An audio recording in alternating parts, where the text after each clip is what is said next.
All right, Mr. Mayor, we're live and ready when you are. Okay, sounds good. Oh, Harmony, did you have a question?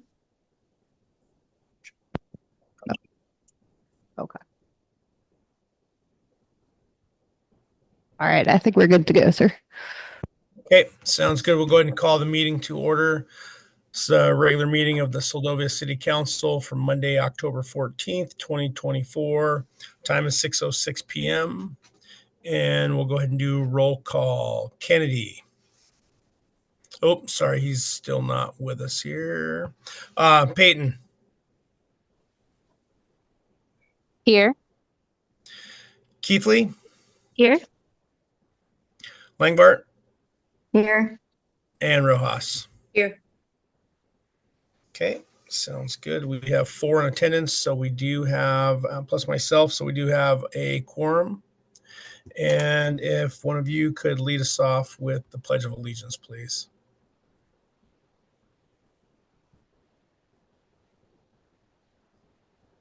Of the United States of America, and to the republic for which it stands, one nation, under God, indivisible, with liberty and justice for all.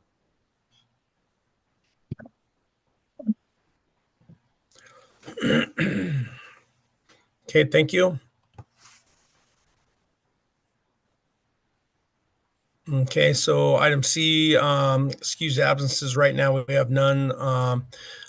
Just let the record also reflect. So Councilmember Kennedy should be joining us. And then obviously we are down to a total of 5 council members as we had 1 vacancy, and Councilmember Swick had completed her term and did not run again. So.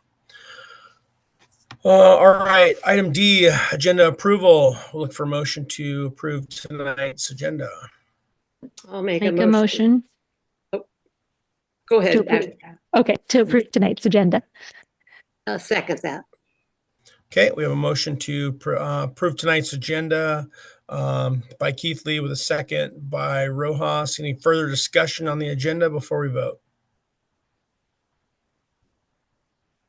Okay, hearing none, we'll go ahead and vote on the approval of tonight's agenda. All those in favor, Peyton? Aye. Keithley? Aye. Langbart? Aye. And Rojas? Aye. Okay, motion passes with 4 in the affirmative and 1 absent. Okay, item E, consent agenda. All items under the consent agenda are approved with a single motion, no discussion, and 1 vote. A council member may request to remove any item for discussion in a separate vote. Items removed from the consent agenda will be placed under new business. Tonight's consent agenda, we have 2 items: the approval of the minutes of the regular meeting from September 23rd, 2024. Those will be found on page 5 of your packet. And then we have the minutes of the special meeting October 7th, 2024. And those will be found on page 8 of your packet. Does any member wish to request any of these items be removed for separate discussion?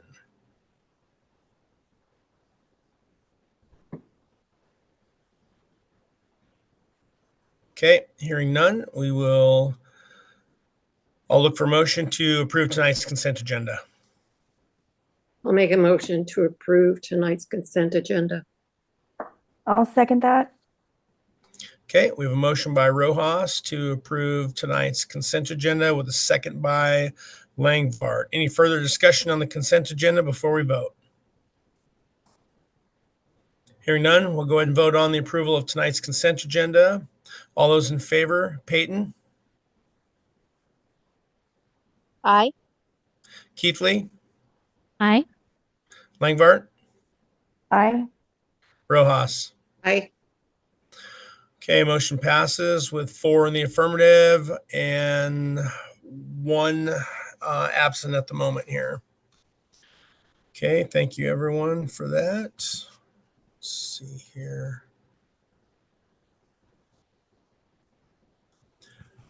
Okay, item F, mayoral proclamations. And we do have one tonight. This will be proclamation 25-01, honoring the 60th anniversary of the MV Tustamina. And this will be found on page 10 of your packet. So I'm going to get back to that. And I will go ahead and read tonight's proclamation. Again, this is honoring the 60th anniversary of the MV Tustamina. Whereas the city of Seldovia proudly honors the MV Tustamina for its remarkable 60 years of service to the communities of Alaska as an integral part of the Alaska Marine Highway System, AMHS. And whereas designated by naval architect Philip Spaulding and constructed in 1963 in Sturgeon Bay, Wisconsin, the MV Tustamina was named after the Tustamina Glacier on the Kenai Peninsula and was originally built to carry 160 passengers and 34 20-foot vehicles. And whereas significant enhancements over the years, including a mid-body section addition in 1969 and modifications in 1988, have allowed the vessel to increase its length to 296 feet and passenger capacity to 210 and vehicle capacity to 40. And whereas the MV Tustamina, one of the only 2 certified ocean-class ferries in the AMHS fleet, has unique features such as a vehicle elevator that facilitates loading and unloading. And whereas the MV Tustamina has served as a vital lifeline for Seldovia and other coastal communities, transporting goods, supplies, and people, ensuring access to essential resources such as medical care, education, and job opportunities. And whereas the ferry also plays a crucial role in tourism and recreation, providing scenic cruises and access to outdoor activities, enriching the cultural experiences of both tourists and residents along the route, which includes Seldovia, Kodiak, and remote coastal communities on the Alaskan and Aleutian Islands. And whereas the enduring contributions of the MV Tustamina to the social, cultural, and economic well-being of communities it serves cannot be overstated, stimulating investment and growth while providing reliable transportation connecting communities. And whereas affectionately known as the Trusty Tusty, the MV Tustamina continues to serve with dedication and resilience, with plans for a replacement vessel set for completion in 2027. Now, therefore, be it resolved that the mayor of the city of Seldovia, on behalf of the Seldovia City Council and its citizens, recognizes and honors the 60th anniversary of the MV Tustamina of Seldovia for her years of service to our community.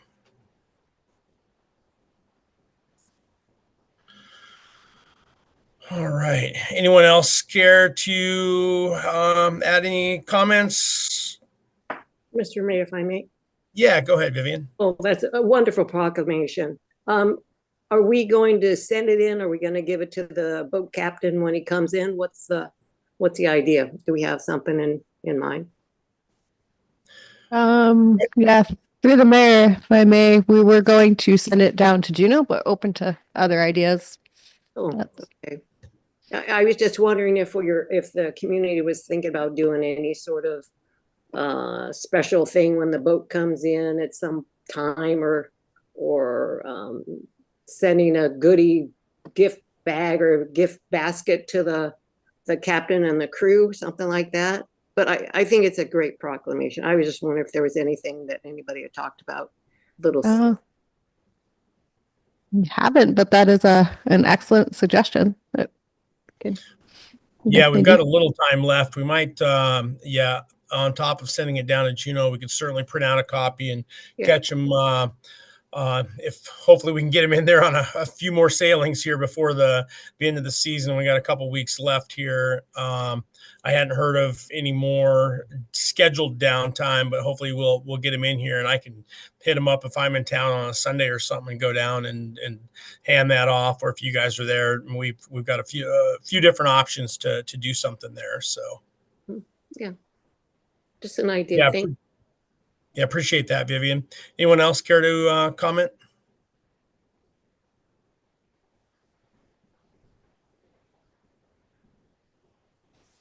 Okay, well, certainly I think it's a good proclamation. Thanks to Heidi and Liz for putting that all together. And yeah, it's been a long road, many years, obviously, that she and her crews over the years have served Alaska well, and certainly looking forward to getting her retired and getting a new replacement vessel in service in the years to come here to start off many more years of service for the coastal communities of Alaska. So appreciate everyone's support on that. All right, we'll go ahead and move on to item G, public presentation, prior notice. Do we have anyone, Liz, on the list for tonight? Do not, Mr. Mayor. Okay. Item H, public presentation for items not on the agenda. Do we have anyone signed up tonight? We do not, Mr. Mayor. Okay. Item I, committee and advisory board reports. And I see we have Dr. Zink in the house. I believe he was going to present tonight. Uh,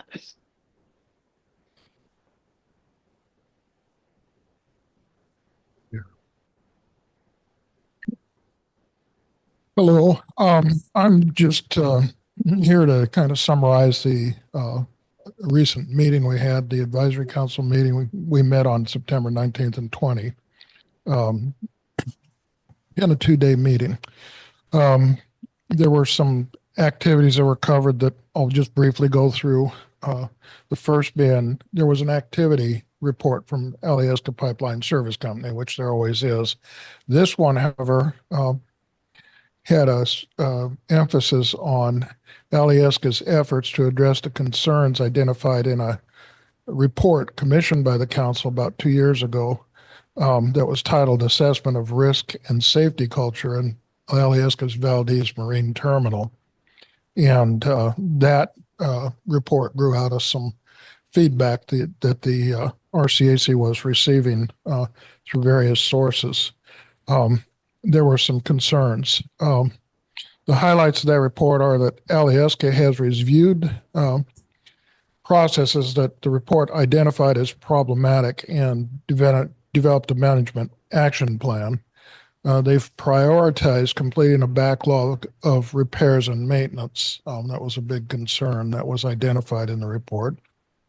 They're also working to improve their employee concerns program to ensure that employees can safely raise concerns about the operation and day-to-day events at the Valdez Marine Terminal. And then they also they talked about ongoing improvements in the employee training program. So I think that's encouraging. I pretty much, just as I listened to the representatives from Alyeska speak, they got a big job, and it's I think they do have some fallbacks, but I do think that they're pretty good about addressing those things. So, personal opinion. There was an update on the project to replace the firefighting foam system. In other words, PFAS. Right now, they have not replaced PFAS. When I spoke last, I thought they had, but in fact, they have identified a replacement product, and Alyeska will release more details in the future on that.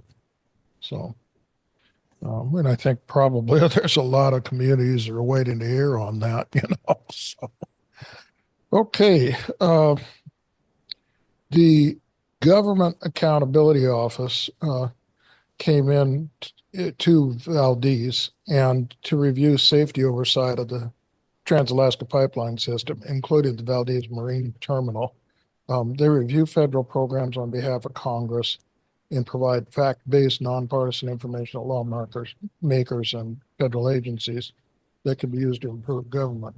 This review was one of the recommendations in the council report that was the assessment of risks and safety culture at Valdez Marine Terminal. They interviewed the council staff and volunteers about the concerns with the advocacy for the president for oversight of the Valdez Marine Terminal operations by federal and state agencies. And there'll be a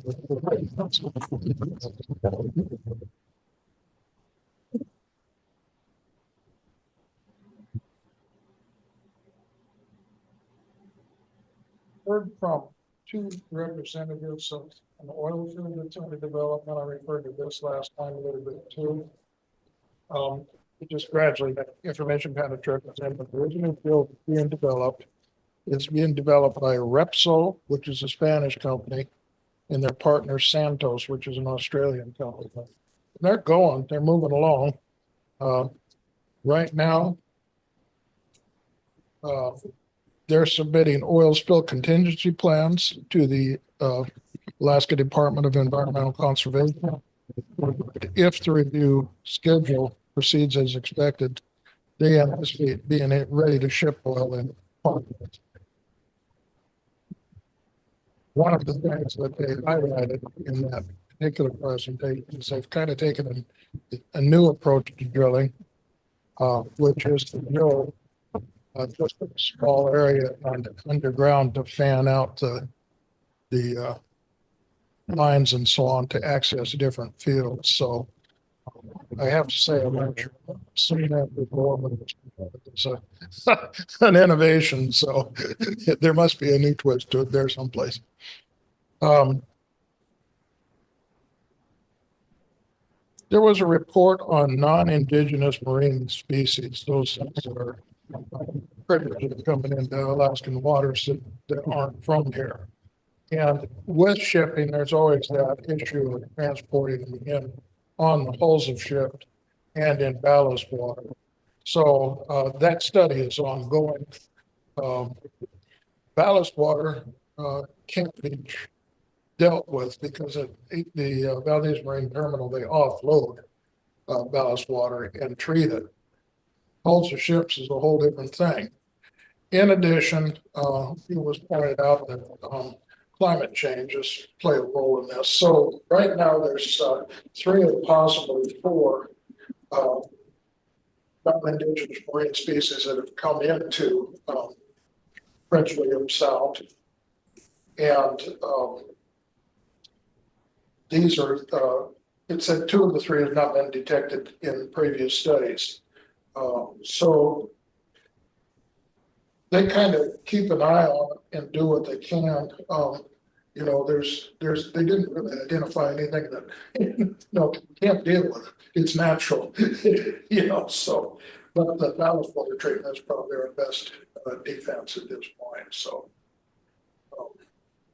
the talk last time I was here about the containment liners around the tanks at Alaska, Valdez Terminal.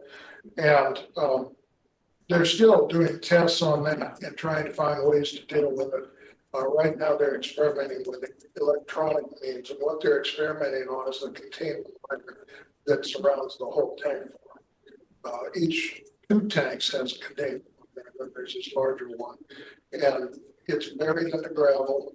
I believe that it's an asphalt, somewhat an asphalt product, as is the ones around the tanks. And there's always the risk of breaching that. So right now they're working with electronic methods the containment liner is there to keep oil, for tank ruptures or something to keep oil from escaping the tank farm.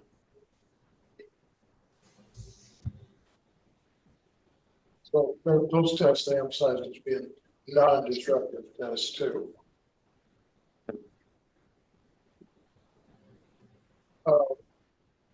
In the operation of Valdez Marine Terminal, there's tanker contingency plans. So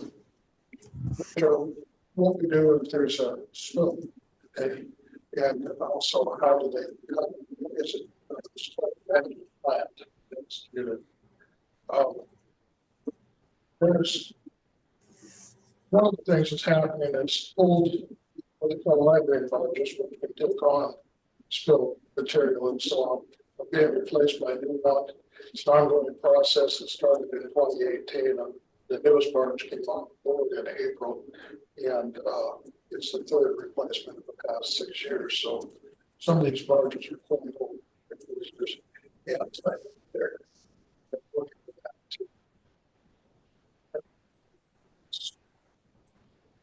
Change regulations that pertains to the regional citizens advisory councils.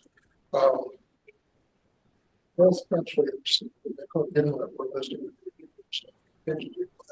as required by state regulations. Now, an update regulations in 2023 resulted in the agency must conservation remove regulations advisory councils as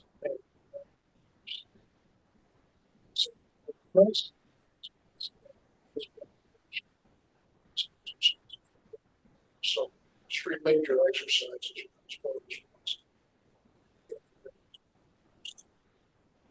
Local kind of exercises on spill response.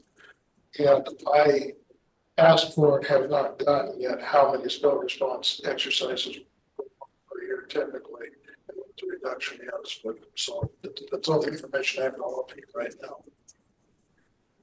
Probably the most interesting, at least to me, and I think many of the board members were very interested in this, but there's a new report that came to us and through somebody we adopted, Nicole Zeiger, we commissioned to study how communication breaks down in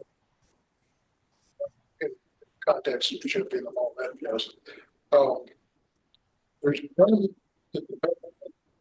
a simplified version of English, which is referred to as maritime English. It's intended to streamline communication between mariners who speak different languages. That sounds pretty good until you start factoring in things like culture. And ambiguity, hierarchies, and cultural misunderstandings. So, Dr. Ziegler was she's a specialist in communication, she's out of Hawaii, is studying this right now and has identified some of the breakdowns. We're doing another report on this. So that is it's about most of the students, 80% plus of incidents based on miscommunication. So that's a lot.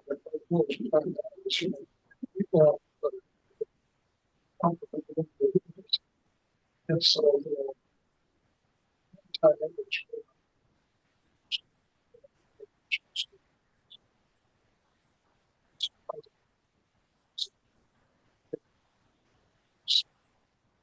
So,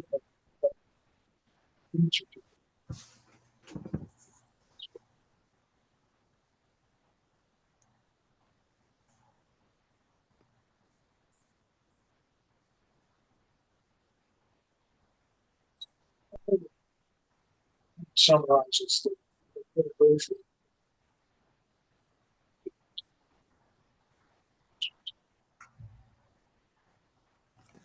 Sorry, I'm starting to lose you on the bandwidth. I don't know if it's in coming out of Seldovia or if it's up here in Barrow. I am also. Okay, are you struggling to hear also? Yeah, it's a little bit glitchy. Okay, yeah, it must be. Yep, All right. Okay, sounds good. Must have just tailed off there then. I think we got did you have some more, Kirk? I think we got most of that there. You just asked me a question.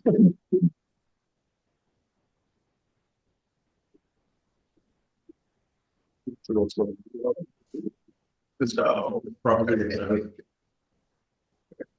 There you go.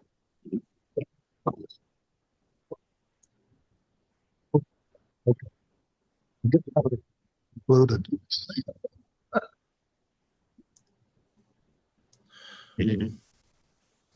All right, thank you, Kirk. Did anyone have any questions for Dr. Zink tonight? I had one. Yeah, go ahead, Heidi. Through the mayor. I was just curious when you mentioned the communications study, who is the entity that commissioned that? I'm just curious how broad of an impact that would have, because that seems like that's something that should be shared broadly.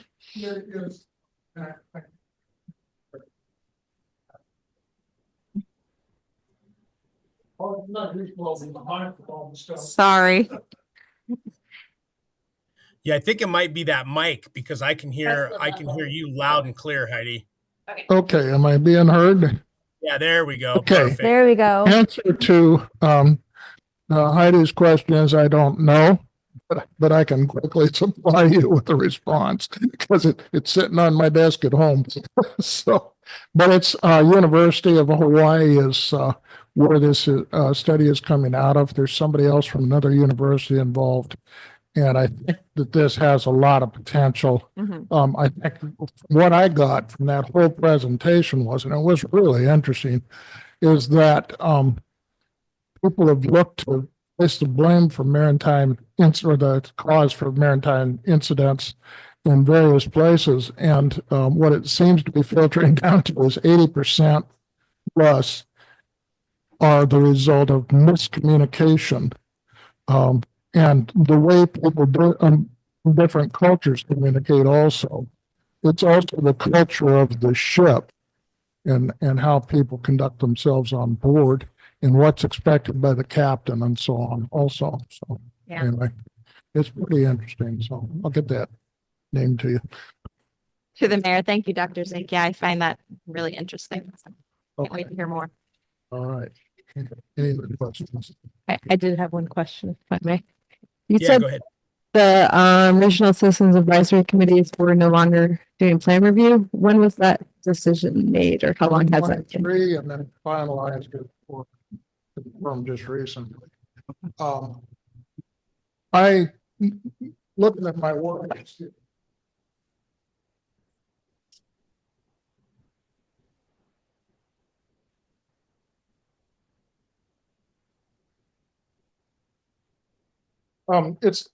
They're not required to include us in the plan review, apparently. It doesn't mean that we don't do it. I didn't hear that we don't or do.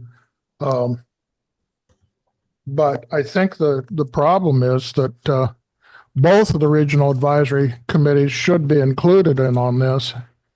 And what has resulted is there's fewer drills, which is something we push. I mean, we push drills for response to oil spill. And I'm that's the information I can give you right now. So I can also chase down information if you want more. So just get in Sure. touch with me. Thank you. Okay. Anything else? Other questions? Anyone else with any questions for Dr. Zink? All right. Well, thank you for your report. Yeah, lots of obviously a lot of stuff going on over there. Sounds like a few things are starting to get happening on the maintenance and stuff over there, or at least starting to take a look at some stuff. And certainly, I know we've heard a number of things on that that liner now around the tank farm. That seems to be a big deal with the entire infrastructure at starting to well into its life cycle. So yeah, they've got some big decisions coming up here over the years. As we're trying to increase oil production on the slope here and get more throughput into Valdez here. So appreciate you taking the time to obviously continue to attend those meetings, Dr. Zink, and keep the community and the council informed. Much appreciated. Thank you, Mr. Mayor.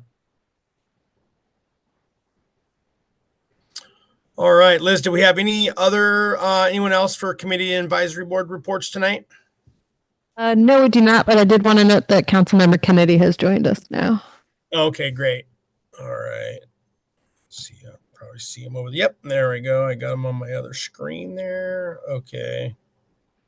Yet if we do get to somebody, if for some odd reason I'm not calling on somebody just that's online, go ahead and holler, because I can only see so many people on my screen unless I scroll to another screen here.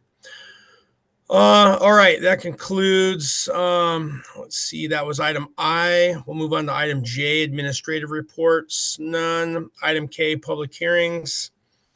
First one is ordinance 25-03, an ordinance of the City Council of the City of Seldovia, Alaska, adopting a recodification of Seldovia Municipal Code to include ordinances enacted during fiscal year 2024 for titles 2 and 15. And we'll let the city clerk take this one away. It's going to be found on page 11. Thank you, Every Mr. packet. Mayor. On page 11, you'll find the ordinance, and we only have 3 ordinances to be codified here. One was the repeal and reenactment of Title 15, the port and harbors, and the other ones are in Title 2. They're the removal of the personnel policy from within code and referring to the policy, and then the amendment to Title 2, changing the division leadership for the fire department. And if anybody has any questions about those, I have copies of those codes here for you. And I've asked everybody, with the exception of, I think, Councilmember Keithley and Rojas, to bring in their code books, but we'll have pages available for us to switch in. And if anybody has any questions. Okay, thank you, Liz. Anyone have any questions regarding ordinance 25-03, the recodification of our codes?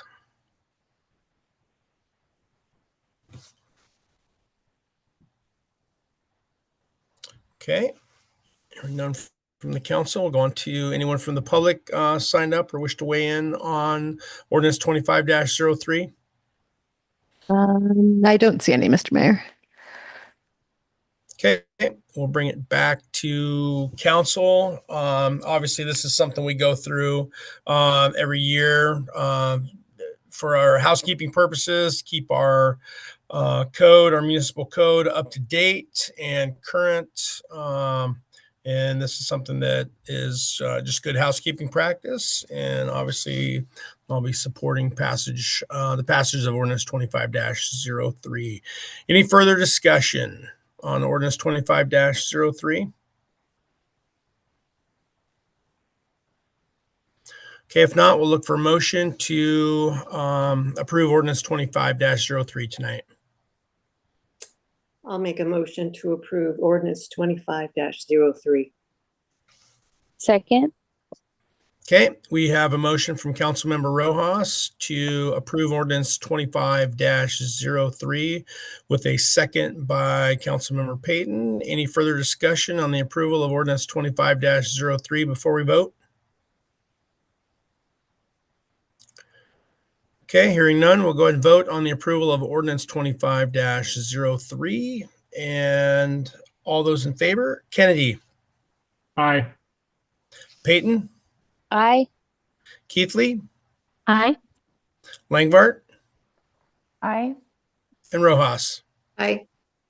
Okay, motion passes with 5 in the affirmative.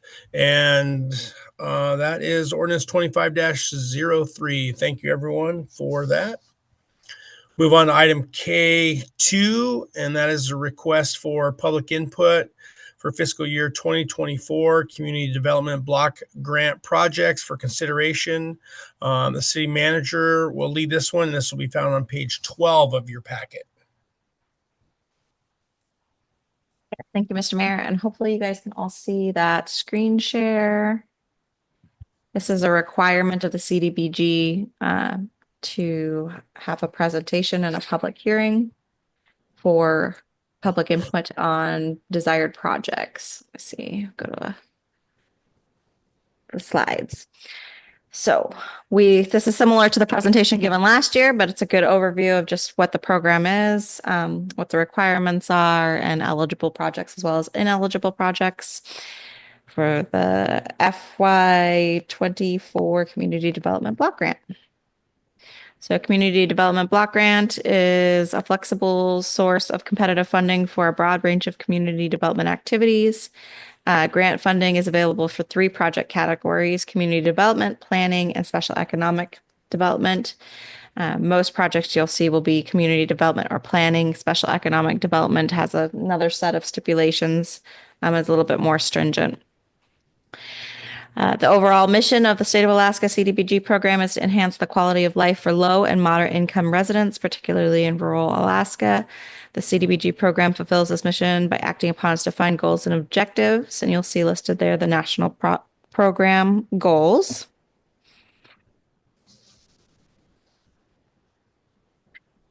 Along with the CDBG program objectives for long-term positive impact and increasing community self-sufficiency, reduction of clear and imminent threats, construction and improvement of public facilities, and the reduction of maintenance and operation costs, development and use of design, engineering, architectural, and feasibility plans as appropriate, economic development, including business development, job creation, and planning.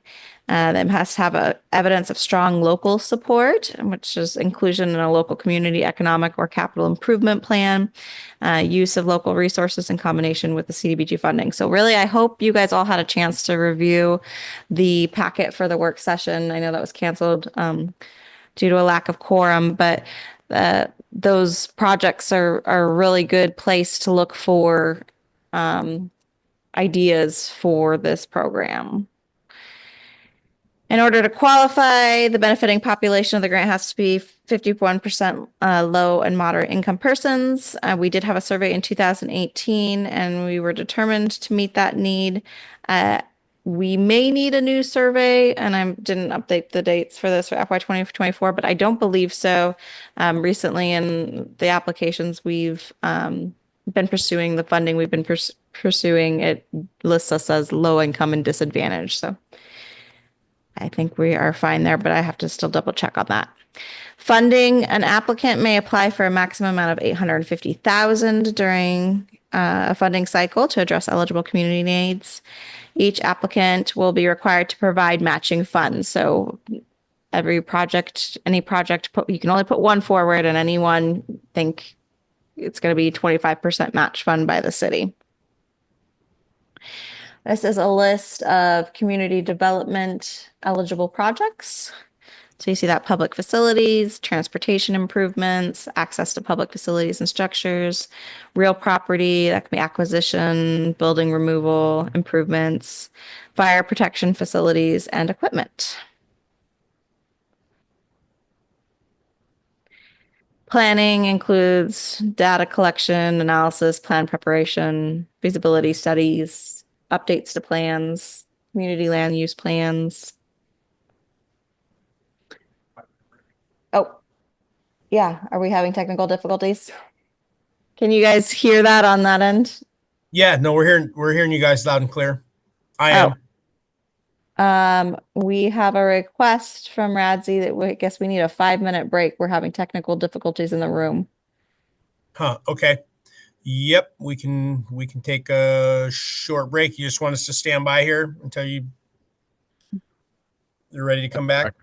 That's correct. I just want to reboot the mixer. Okay. We'll take a short recess.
Test.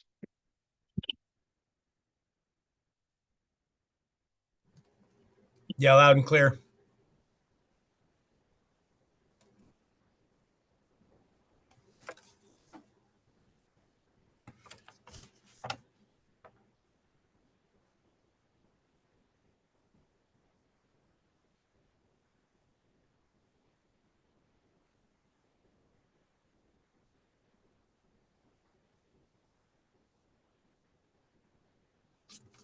She's not still talking, is she?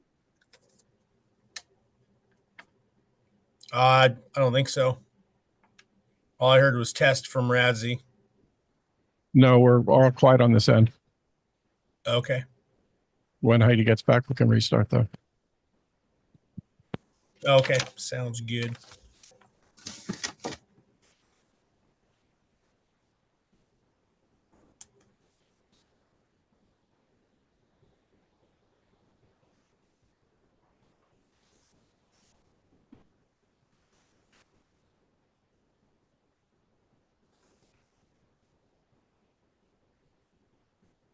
All right. City Manager Gagel's back, so we'll continue.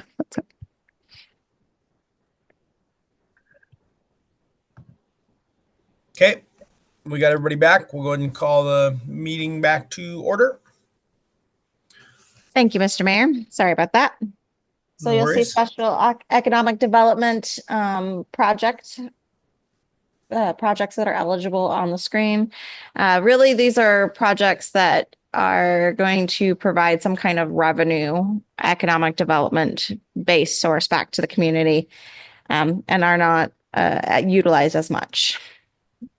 Ineligible projects, equipment, government buildings. So like we did with the multi-purpose building, CDBG, the areas that were directly related back to city government, like council chambers, the city provided the match and did the windows and the work that was needed in those spaces. So city halls, any administrative buildings don't count. Regular government operations, can't use it to fund responsibilities of general local government, can't use it for maintenance and operation or political activities. So the question for the Seldovia City Council is, does the City Council wish to see the city pursue a submission for the upcoming CDBG program funding? This application is due the week of December, or the date of December 6th. It has to be delivered in person or through mail. So that means we need to get it out the week before and to Fairbanks. And then what eligible projects would the public and Seldovia City Council like to see the city pursue?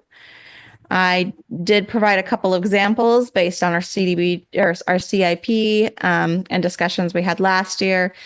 One being planning, the City of Seldovia Comprehensive Plan and Zoning Review and update with an emphasis on land use management, or a couple of community development project ideas would be completion of the multi-purpose building, which is the siding, gutters, generator, transfer switch, plumbing under Seldovia space, and interior renovations. Or another idea is energy improvements for the fuel, retail, and distribution facilities. And I would just like to tack on that I did have a great conversations with the leasee last week regarding that project, and really what would make it that building, what other improvements does that building need, what would make it whole.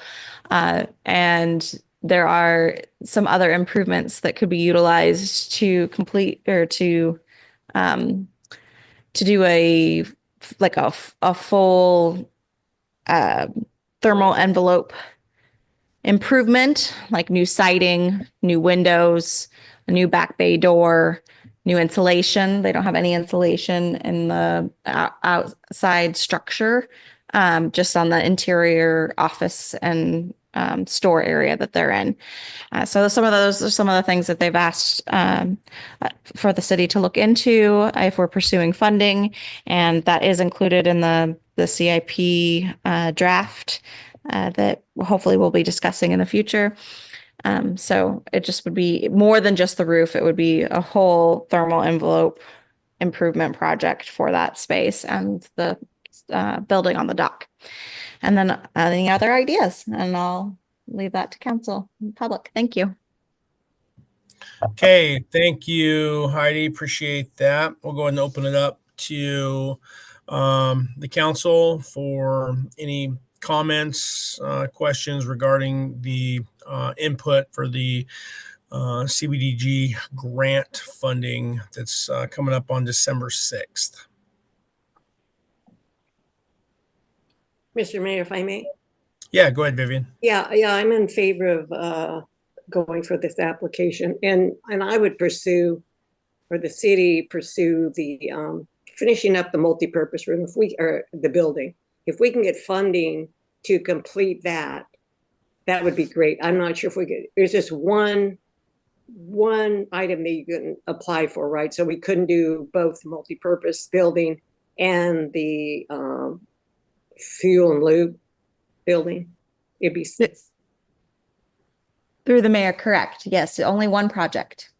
okay. Yeah, I think it's well worth putting the effort out to finish up the multipurpose building, and or the other one. Both of them have equally important issues to take care of. But that would be my vote, is to move ahead and do apply for, at least for the ones that we're working towards improvement. Thank you, Mr. Mayor. Yeah, thank you, Vivian. Yep, go ahead, John. I too, I agree with Vivian on that. The money's there. We should be applying for something. And hopefully we can work down the list and get where we need to go. So I would be in favor of finishing the multipurpose building as well. Okay, sounds good. Anyone else? Yeah, if I may, Mr. Mayor. Yeah. Go ahead.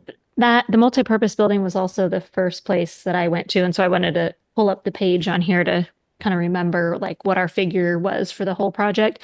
And since this one has a 25% match, where do those funds come from if we have a project? Is that something we've decided yet, or is that still in process? Because that's initially when I look, I think like, oh, what would we want? But it's also prioritizing which one makes the most sense, since we have a match and we have some grants that come up that don't need a match, which is why I looked at the multi-purpose building, because I feel like it's one that makes more sense for us to put money into as a city, into it, but making sure that it's doable budget-wise. Through the mayor, excellent question. No, that is not something that we have yet. And that's still in process, whether that we're looking at a state legislative request, other grant opportunities. Okay. If there's capital funding in the MMRF through the city. But of course that depends on the project itself. So no, we do not have that at this point. I think that is another good way to look at it and kind of weigh those projects, is looking, because I'm looking at this and our project cost is estimated at $363,000. So, you're at like 85,000 as our match buy-in needed, and maybe, making sure it's something that we don't get too excited about, but that we feel like is doable to get elsewhere, or that we can, as we go through the budget process, have that in the back of our minds to budget in even part of it in case. So. And through the mayor, if I may point out, that is excellent. That's excellent suggestion. And then it is something that if we're not prepared this year, as we work through the budget process for next year and through funding opportunities, this is an annual thing that so far that this opportunity comes about. So it could be that we wait a year as well. Perfect. Thank you. Yeah, thank you, Ashley. So that 363, I don't have that. That's probably on the CIP packet. That's 363 in cost. Yeah, that was where I pulled that 363 off, is the maintenance and energy efficiency improvement project. Okay. Okay, the maintenance and efficiency improvement okay, that's for the which building is that for? Is that the multi-purpose building? Yeah, and we have it as a priority level 2 right now. Obviously, we didn't have the work session to re-talk about it, but and that 363, when was the last time that was updated, Heidi? So that was updated recently when we did the REVEEP project. We applied for the city and office energy improvements, which we received that award, the multipurpose building improvements, and the Seldovia fuel and lube building improvements. So those are pretty recent, within the last couple months. Okay. I'd have to dig into that, but yeah, that's just, to see what exactly that is, but the 363 sounds, for that size of building, obviously sounds, that's pretty limited for what we're going to get for 363. That certainly would not complete a building of that size for what we have to get done in there, in my opinion. Yes, it's mainly siding and paint. Yeah, okay, and back stairs.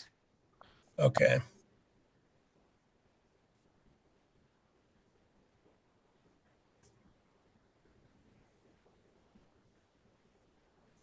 Okay, anyone else, questions, comments?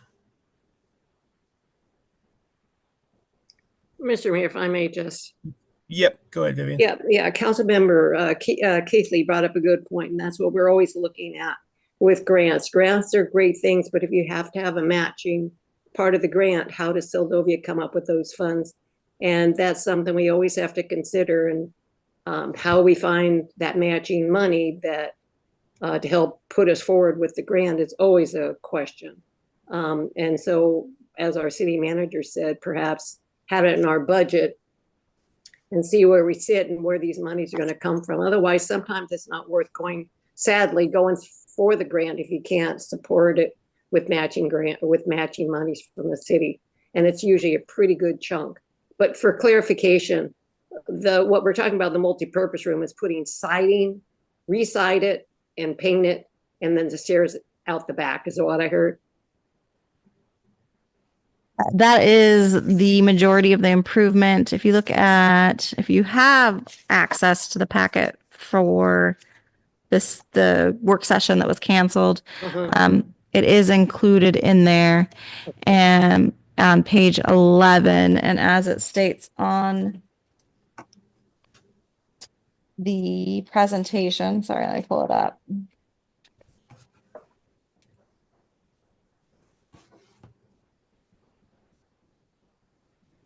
Yeah, we're looking at siding, new gutters, the generator transfer switch repairs, Seldovia space plumbing, all that plumbing underneath Seldovia space needs to be replaced. And then the interior renovations are just the cosmetic paint, taking the wallpaper off and paint, and updates on the inside of this entryway here in the building. Okay. All right. Thank you, Mr. Mayor. Yeah, thank you, Vivian. Heidi, going back to I mean, do we think, I mean, if you're talking doing painting and siding and stuff like that on the whole building, I mean, so part of it is Seldovia space, and the other part of that building it houses, I guess, we conduct government business in there. Then it's got the library, police, et cetera, et cetera. I mean, do we think it's, do we think it'll qualify without any issues, or which you probably thought through this?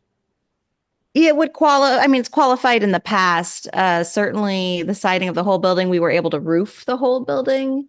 So I could ask and verify if there was a portion of that, but I would assume that 25% match would cover the city's portion of operational business in the building. I gotcha. Okay. Okay. So yeah, so basically in this one, if it's 363, let's figure any, 10, 20% overruns, et cetera, et cetera. I mean, let's call it 400. So for every 400, we'll be looking at 100 for the match. So, yeah, I mean, it's, I guess it's up to the council for sure. And do you want, so we talked about, since we didn't have the CIP work session tonight, we were going to go ahead and try to have another one here in the very near future to have that discussion a little more in depth with all those projects. Are you looking for a hard commitment on a project tonight, or no later than which meeting? I guess, was it this meeting that you were shooting for, or were you looking, in your opinion, what's the latest we can go to commit on a project to give the staff time to put it together? This is a pretty hefty application process, and it does require, for instance, they need 4 copies and the original copy bound and sent to Fairbanks. So that takes a week just to get it there. I was hoping tonight, but because of the CIP, I realize that pushes it back a little bit. I think it could be safe to make a decision by the October 28th meeting, and then there still will need to be a meeting with a resolution that approves that project. Or so if there's a work session beforehand and kind of a consensus of council we could still present a resolution at the October 28th meeting.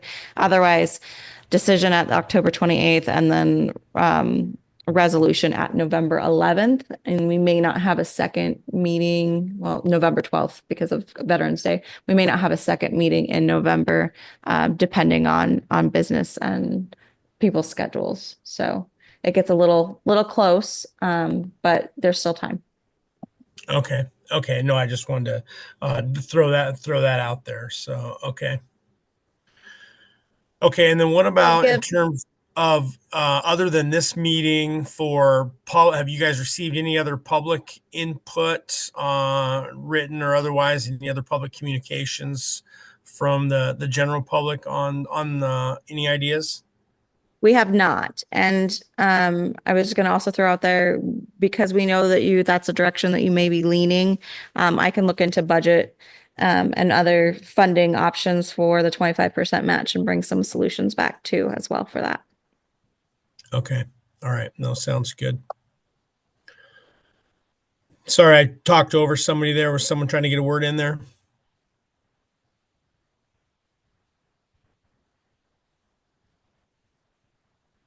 Okay. Any other thoughts, comments, questions from council before we open it to the public?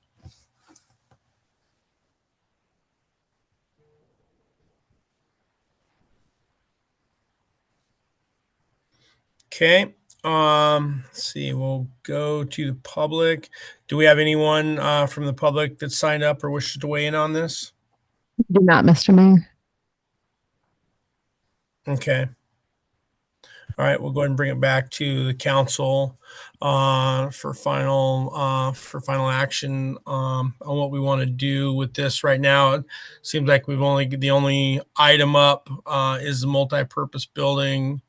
My thoughts are we probably do need, without having that. Yeah, that was the whole point of the CIP meeting tonight, was to have a little more detailed discussion on that. But I think we should owe it to ourselves to probably have that discussion. And as part of that, specifically, one of the agenda items should probably be, which items are going to, excuse me, to be considered for the CBDG grant. And then maybe Heidi, you could also come back. Let's take $100,000, for example.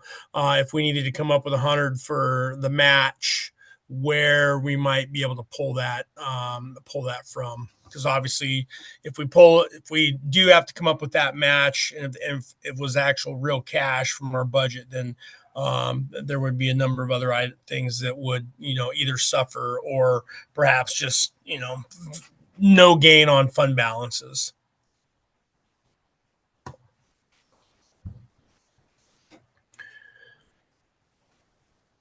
Any other thoughts on that from council? If that's the direction you'd like to go, or not? Mayor Campbell? Yeah, go ahead, John. Yeah, the other two projects Heidi was talking about there, they're going to have matching funds as well, right? Yeah, anything for this grant. Yeah. Yep. So I think maybe it might be a good idea to have some kind of idea what those funds would be, and maybe some type of scope of work that we would want to do to those other projects, and then go from there. Yeah, no, I agree with that. If there's these, two or three that seem viable, and then both are going to be expensive, and then obviously both are going to have a cost match. So Heidi, would you be good with that? Maybe taking those couple, doing your best to come up with cost match, and then if you can have a little bit of opportunity to try to identify where the matching funds would come from. Yes, Mr. Mayor, I can work on a draft budget narrative, and then as well as where the additional funding would come from. Okay, and then I think after this meeting, then we figure out, how quickly we can get either if it's a special meeting or, how quickly we can get that next work session out of the way to, to talk about these once you're ready with those numbers and stuff. Thank you, Mr. Mayor. Yeah. Okay. Any objection with that approach for the mayor? Or excuse me, for the manager? Okay, Heidi, if you're good with that, let's go ahead and proceed with that. And then, then we can get that closed out and get this back on here and still give you guys enough time to get your work done. Okay, so I have no action on K2. All right, that takes us to item L, unfinished business, none. Item M, new business. We have a couple items tonight. Item M1, State of Alaska, the lawful speed limits on Alaska roads. The city manager will present on this, and this is found on page 25 of your packet. Thank you, Mr. Mayor. This came up during a previous meeting regarding traffic safety and regulations on city right-of-ways. And we had a request from Councilmember Keithley and the council to look into what the process is for reducing our speed limits. Interestingly enough, when you research the state of Alaska speed limits, their maximum lawful speeds on Alaska roads is 15 miles per hour in an alley, 20 miles per hour in a business district, 25 miles per hour in a residential district, and 55 miles per hour on any other roadway. The regulation also states no one may drive at a speed greater than is reasonable and prudent considering traffic, roadway, and weather conditions. Kenai Peninsula Borough and Municipality of Anchorage, as well as many other communities, followed similar guidelines, and I believe I put in those examples I liked on. So if you follow through on page 26, 27, that's the state. 28 is Municipality of Anchorage. And I did like that in both Municipality Anchorage and the Kenai Peninsula Borough included a process for alteration of maximum limits, as well as verbiage just that you can't drive at a speed that is greater than is reasonable and prudent. So as the state states, including that as well. If that's something that the council is interested in, the consideration would be to amend Title 10 by ordinance to enact the basic rule and maximum limits for Seldovia, utilizing the state of Alaska maximum lawful speeds on Alaska roads. And then as well as to direct the city manager or ensure in the budget that we have budget to purchase and post speed limit signs in those residential districts. The other consideration is that for the state of Alaska, they do have the business or the residential as 25 miles per hour and the business as 20. So further reducing that residential to the 20 mile per hour limit instead of 25, as discussed at the previous meeting. And then an additional consideration, just looking at the 20 miles per hour in a business district, could be contacting ADOT and requesting a decrease in speed limits along Main Street to that 20 mile per hour marker. So you'll see that I included Title 10 as well as those examples. And I wanted to point out in here that we do have a section in Title 10, I'm just trying to pull it up real quick, where we discuss which streets are alleys. Well, it doesn't specify alleys, but it does specify where no vehicle shall be stopped, left standing, or parked for more than 2 hours on any portion of the following streets.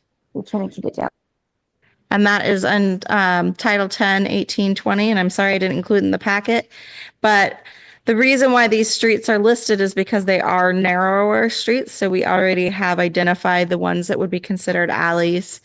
And that would be Inlet Street, Service Lane, Garden Street, Lipke Lane, Cedar Street, Willow Street, Catchmack Street, Lidstand Lane, and southeasterly side of Alder Street between Catchmack Street and Cedar Street, English Drive.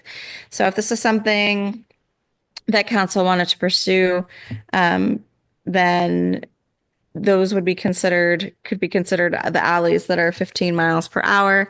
And then the rest of the residential will be 20 or 25, depending on council consideration. And then that could be presented by ordinance, as well as I would recommend having an education campaign throughout the community that this is something that's being considered, and then what that means if it's passed.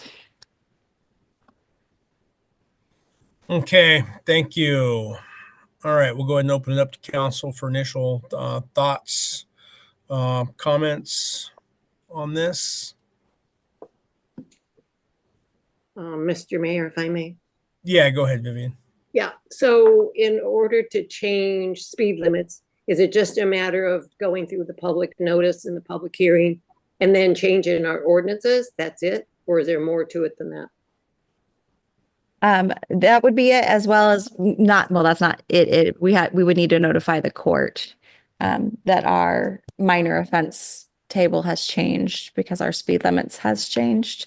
But it would be including in our code that we already do state that, if you see in the memo, 10.04.010 state traffic laws adopted by reference. So we do, it's an interesting conundrum to me because we already adopt state laws unless specified differently. But yet we have this 25 mile per hour presumption through the community and not referred back to in code. It's just what we've always operated under. So I think it's a matter of putting it in code, what those speed limits are, and then making sure that the court is aware of that change. Right. And I guess, 20 miles per hour seems pretty fast to me. But when people drive down Main Street, those of you who drive, does anybody go 25 miles per hour? I think the slower the better for town. And I'm not driving. So the whole idea that, anybody who drives Shoreline Drive definitely doesn't go 20 or 25 miles per hour. You have to go pretty slow. And on Fillmore and Harbor Street and all those, I don't think anybody goes very fast at all. So Main Street is where you see people kind of going too fast and people driving maybe reckless or not thinking while they're driving. But I think going 20, changing it to 20 is reasonable. I don't know. I would like to hear from the people who drive Main Street, how fast on your odometer do you actually go? Because people who drive my place, I'll think, oh gosh, they look like they're going fast, but they could be only going 25 miles per hour. I'll leave it to that. Thank you, Mr. Mayor. Yeah, thank you, Vivian. John? I've never really paid any attention to how fast I'm traveling, but I certainly, as many people we have, pedestrians, I certainly have no issue with lowering it. That's all I have. Yeah, thanks, John. Yeah. Mr. Mayor, if I may, Yep, Heidi, go. thank you for looking into this. I kind of am over here giggling because as somebody that everywhere else I've lived has definitely been a speeder. I definitely have a different view here, and it's because of the way that our infrastructure is and our roads, what the size, the lack of sidewalk, like there's a lot different, the pedestrian traffic. And as somebody that drives and walks a lot, I'll say I personally usually don't find myself going more than 20 miles an hour, which is funny because then if I'm in Anchorage, I'm not looking and I'm like, I gotta look because then I'm like going. And it's just because of the feel is different. And as somebody that walks and runs a lot too, I would beg to differ from Vivian that people do drive 25 or more often on many streets. And again, as somebody that does tend to like to run and walk around, it catches me off guard. And I try to be pretty aware, but it's that's part of why I brought this up, because I've kind of thought about it and just observed over the last few years. And I feel like the way our seasons go here, there's really not a part of the year where that lower speed limit's not appropriate, because we have the season where there's a lot more people walking around that are oblivious, don't know where they're going, they're looking at the birds, they're whatever. And then we have a short period of time before we get into the winter time where it's another reason to drive slower. And I'd always chuckle when I see the 20-mile-an-hour school zone, because I'm like, this is school zone 20 miles an hour. Like, it's kind of funny because I feel like I was like driving that everywhere. But I think I definitely feel like most other places, I'd feel crazy saying make 20 miles an hour on all residential streets required. But here that meets that, actually, compared to when other places have a 20-mile-an-hour residential, the size of our roads actually meets a lot of those guidelines, I feel. And so I think that's actually, again, it's not everyone's going to follow it. Again, I'm one of those people. In other places, I do drive faster a lot of times, but it's more from the feel of what's safe and comfortable, not just because I want to get somewhere fast. And we do have the great thing that everything's pretty close here. So usually you shouldn't be in too much of a rush. And, if you are, we're also a lot more forgiving in Seldovia time. So. Okay, thank you, Ashley.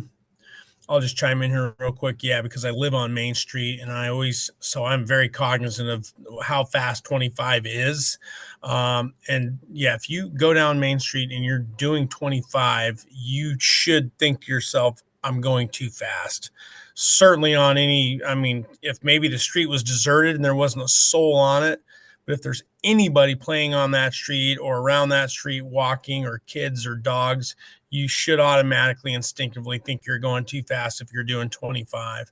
So I'd definitely be in favor of changing Main Street to 20, as well as it doesn't seem normal to me that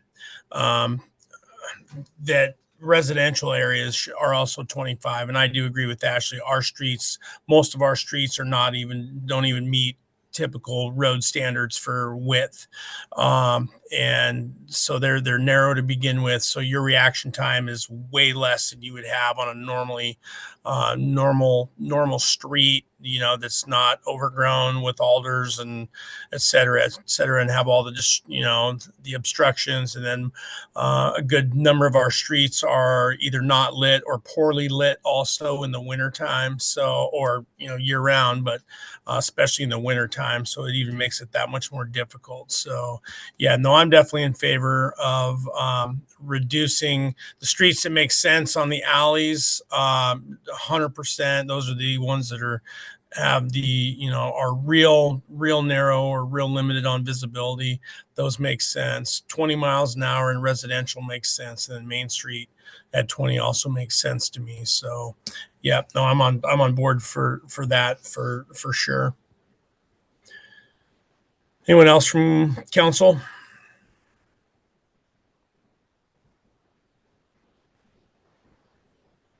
And Mr. Mayor, I should clarify that putting it in code works for the city streets. If the council wants to pursue lowering Main Street, that is a conversation with ADOT. Yeah. Yep. Correct. If I may, Mr. Mayor, I think this would be a good leeway into that conversation, just to lead by example, to show them that we're trying to create a different driving culture. And with a lot of the projects we have that are supposed to be pedestrian friendly and that kind of creating that culture here as well, because a lot of us are on foot, on bike, and I feel like a lot of people are surprised when they get over here how many cars they see, and and that is something to keep in mind. We have a lot of vehicles and really not a lot of space for those vehicles to be driving on, and so creating a safer space for everybody. Okay, thank you, Ashley. Anyone else on the council before we go to public? Okay.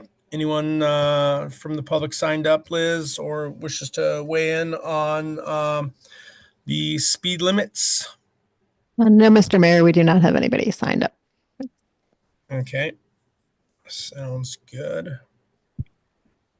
Okay, we'll bring it back to council. And let's see here. So Heidi, then what do you need tonight on this?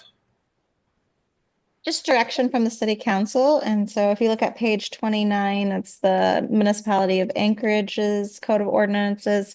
We could present an ordinance at an upcoming meeting that includes those maximum limits designated. And as they state, number one is 15 miles per hour in an alley or public parking lot. Number two, not more than 20 miles per hour on streets that live less than 600 feet. That might be too technical, but it could be not more than 20 miles per hour on residential streets than the city of Seldovia, work on some of the additional language that's provided about alterations of limits to speed, as well as if you want to give me direction to reach out to ADOT and start that conversation on what it would look like, what the possibility is of lowering the speed limit on Main Street. Okay. Yeah, and I agree with Ashley's comments that this probably seems like the right time to, if we're going to try to do anything at all with some speed limits here, it probably makes sense to include the Main Street on there, changed on there also. And this would set a good example, and the state can see that, we're not just singling out one road. We're trying to, address this comprehensively. So I would definitely agree with that. Okay, so then we would look for a motion then from somebody to, if you go back to that page 25, you can see for council consideration there. There's a couple of things for amending Title 10 by ordinance, and then to enact the basic rule and maximum limits for Seldovia, and then have the additional consideration for lowering the residential district, as well as contacting the DOT for consideration of changing Main Street from 25 to 20. So it's pretty well written up right there on page 25. If someone cares to take a stab at it for a motion. I'd like to make a motion to guide the city manager and the city office to draft a updated ordinance to update our speed limits and utilize the provided examples as a guideline. And also to reach out to DOT to include updating the speed limit on Main Street. Okay, and then did you want to include the residential districts from 25 to 20? Yes, yeah, and have the residential districts 20 rather than 25. Okay. I'll second that. Okay, we do have a motion, as was just recapped by myself and Keithley, for amending the traffic regulations in Title 10, contacting the DOT concerning Main Street, and then further reducing the residential areas from 25 to 20. That motion was made by Keithley. I believe that was seconded by Langbart. Any further discussion on that motion before we vote? Okay, hearing none, we'll go ahead and vote on the motion for consideration. And that is all those in favor: Kennedy, Aye. Peyton, Aye. Keithley, Aye. Langbart, Aye. and Rojas. Aye. Okay, motion passes with 5 in the affirmative. Heidi, are you comfortable with that direction? Thank you, Mr. Mayor. Okay, thank you, everyone. Thanks for the discussion on that. Yeah, we'll, and I assume we'll have a little bit more on that, and appreciate moving that one forward. Last item of business tonight, item M2, and this is a draft City of Seldovia temporary speed bump installation policy. Again, this will be under the purview of the city manager. This is found on page 43 of your packet. Thank you, Mr. Mayor. So speaking of traffic regulations, DOT actually has a fantastic short article starting on page 49 referencing traffic calming to slow vehicle speeds. And one of the things that they recommend for traffic calming is implementing speed bumps. So you'll see that, as well as improving speed limit compliance. Sounds like this is just kind of the time and place for this discussion. I did write a brief memo on page 43 that discusses, while we don't have a policy directly correlating to the installation of speed bumps, we do have an encroachment permit that really kind of meets that need. As was stated in a previous memo, an encroachment is, let me pull that up. Well, it's, I don't have the exact language right in front of me. It's in the packet here, but encroachment being something placed in the road, either temporarily or permanent. So we do have that process already established in our municipal code. I did reach out to AMLJAA because per that September 23rd, 2024 regular council meeting, I was directed to ask about liability and then draft language on the encroachment permit, which includes speed bumps. And per AMLJA, it appears that the city code specifies that persons or entities causing damage to a right-of-way are liable to the city for the cost of the repair. As far as the liability of an accident caused by the speed bump, the city allowed the speed bump to be placed on city property. Therefore, the city's liability coverage would be available for any injury on city property. So I guess that's a nice way to say the city would have coverage. And then if you look at consideration, then I did draft up a speed bump installation policy. I'm really looking for direction on if this is where you want to go. You please let me know. We can take things out, put things in. But just doing on a quick search, there are other communities who do this, not exactly as an encroachment permit. But for instance, even the municipality of Anchorage has a process for HOAs to implement speed bumps in their neighborhoods. So additional details, we would utilize the encroachment permit, and then we would require additional details, being the location of the proposed speed bump, a clear description of the intended duration and purpose of the speed bump, specifications of the speed bump to be installed. The speed bumps must follow Federal Highway Administration guidelines. And this one was a suggestion that was implemented, but it doesn't have to be if the council thinks it's excessive. And that was a petition signed by a majority of 51% of the neighbors within a 200-foot radius of the proposed location who would be affected by the installation.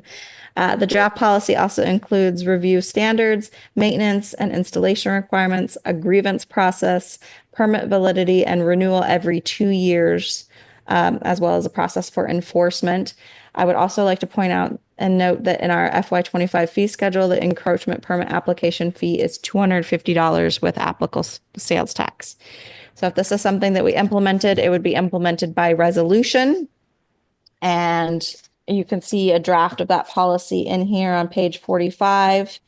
Those review standards are fairly clear. And if you look at the grievance process, it refers right back to those standards to make sure that that what's happening doesn't go against the standards. And that's a good way to be able to approve or disapprove a grievance, or approve or disapprove at a permit. So that criteria being the proposed speed bump does not interfere with road maintenance or regular traffic flow, public safety considerations, including emergency vehicle access. The city will coordinate with local emergency services to ensure the temporary speed bump does not impede emergency vehicle access. If it is determined that the speed bump affects emergency response, the city reserves the right to remove it at any time. The installation does not create a safety hazard or block sight lines. The number of supporting signatures from affected neighbors, again, going back to that petition, and the speed bump is removable and will not cause permanent damages to the road infrastructure. We also specify that it can be installed in May and needs to be removed by the end of September. And that has to do with snow removal measures by the city of Seldovia. You can see that grievance process as stated, permit validity for 2 years, and that enforcement refers back to Seldovia Municipal Code, Seldovia Municipal Code 11.050080E. And I did provide a draft petition that would be attached to the encroachment permit with additional details required under the policy and a place for the neighbors to sign in the area, as well as a draft ordinance for section 11.05.160 damage to right of way, which is what we referred to in the conversation with AMLJIA. In this discussion, it was noted, or in the previous discussion, it was noted that it states liable to the borough instead of city. So a very simple change to change that from borough to city to be applicable for our area. And then, as I stated, there's the DOT article and that memorandum from the September 23rd meeting and Title 11. Thank you, Mr. Mayor. Okay, thank you. Open it up to questions, comments from council.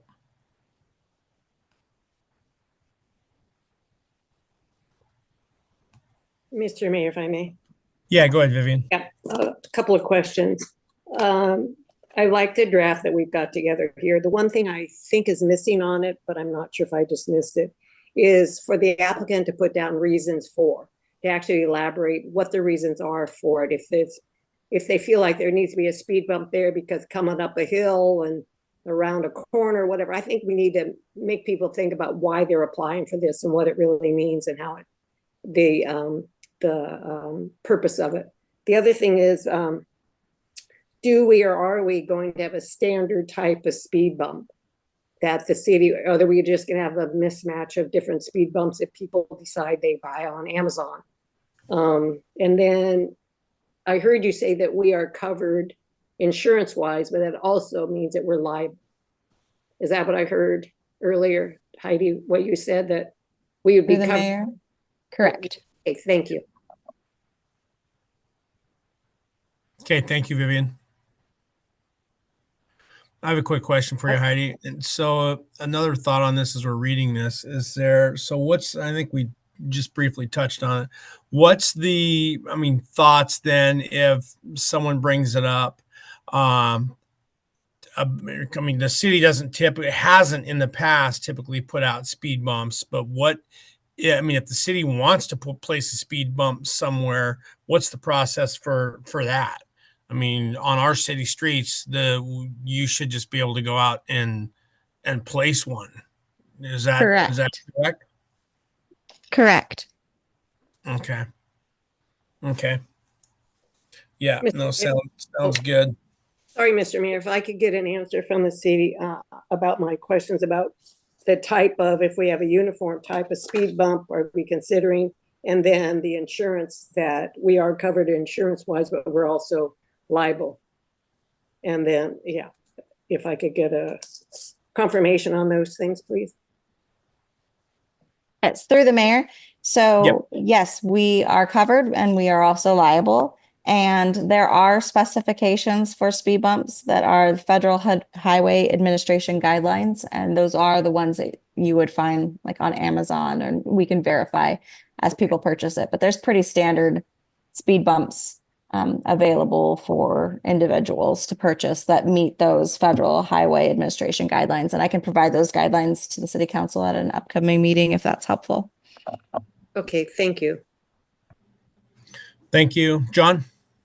The one speed bump that was installed, that Citizen's not the only one along that slough that there's another little sign about, I want to say children at play or whatever. So I think I think it's been an issue along the water, along the slough there. And if the city was to implement some speed bumps in there, could we also add a reduced speed limit?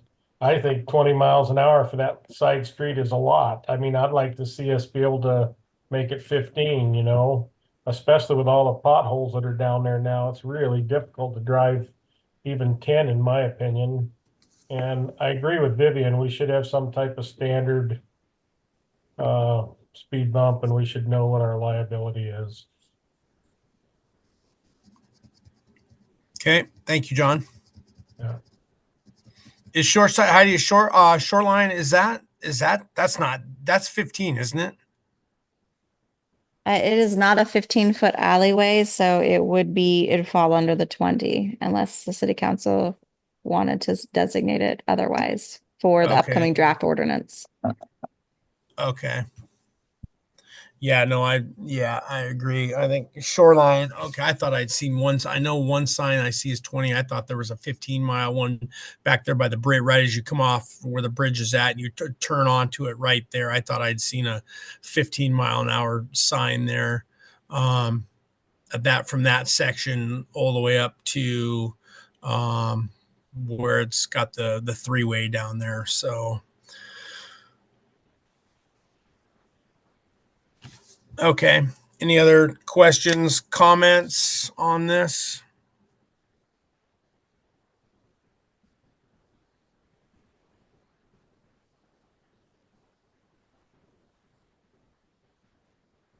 I'll chime in real quick. Yeah, no, I like the fact that we've got something a little more expanded on here. I don't like the fact that it says it has to pay $250 to get this done, but I get it. I mean, that's something we could, because it's part of the encroachment permit, and that's why I asked if to make sure the city can still install a speed bump if they want to, because at the end of the day, if you do include the requirement for 51% of your neighbors and you're in a piss and match with your neighbors, and you don't get it, but it's warranted, then at the end of the day, if the city wants to install it, the city could just install it. I just want to make that clear. So the city might have to be the tiebreaker sometimes when a bunch of neighbors aren't agreeing with each other. Okay, that's all I've got. Mr. Anyone Mayor, else? Go ahead. yeah, if I may, I also like how in depth you guys got on this, and I just kind of been reading it back and forth. I'm kind of listening to make sure it makes sense. And I think actually like the petition part is a really important part because it brings the community together in agreement, and that also helps back up any of those grievances or things coming. And I think something to maybe kind of put out there with this is having it, rather than it be, because right now it feels very like singular of like, if you want this, like encouraging this is like a neighborhood type thing. So that $250 wouldn't have to look so bad either. Like really encouraging, like if this is something that you feel like where we're working on trying to change the culture and the driving, and we all know like we'll catch ourselves maybe in somewhere that's not our neighborhood if we're in a rush driving faster. This is just another way for us to encourage that culture change. We're going to change speed limits, but even if it's just temporary in that start of like getting people used to it, you guys can work together.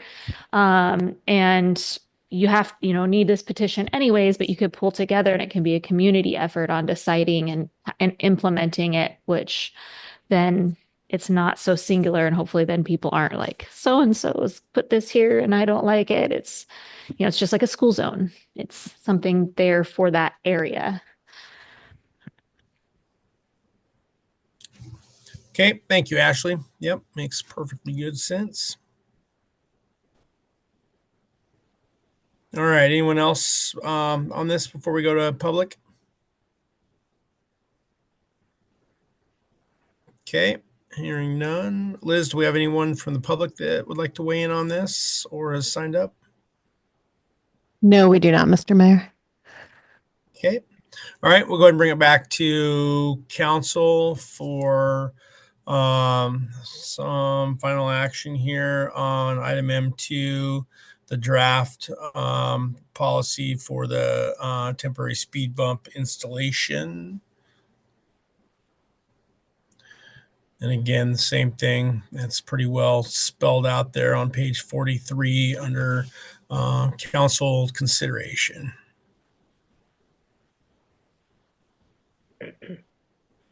Mr. Mayor, if I may. Go ahead, Vivian. Yeah, just to make it clear, I didn't quite get if I missed it or not on the application. Whether or not there is an area for the applicant to fill out where they describe the reasons why they would like to see a speed bump. Is that in the application right now, Heidi? Where they actually have to spell out why they would like a speed bump in a certain area. I think it's a great idea. I've been a walker my whole life. And so it's always great. The slower, the better, I think. But is that in there, somebody describing why they want a speed bump? Yes, through the mayor. So on page 71 is the encroachment description. Page 70 is encroachment permit. And then on 71, it includes brief narrative describing purpose or existing encroachment, purpose, design, and method of construction, proposed usage, and identify all properties affected.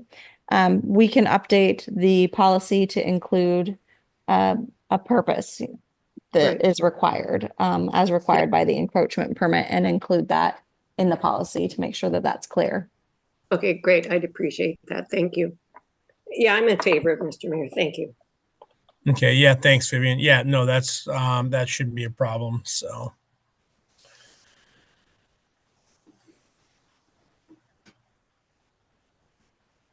So, Mr. Mayor, if you guys would like, then I could bring back a resolution at the next meeting adopting a speed bump policy, and then that I can include that language for the purpose. I can look at the language and see if there's a way to make it more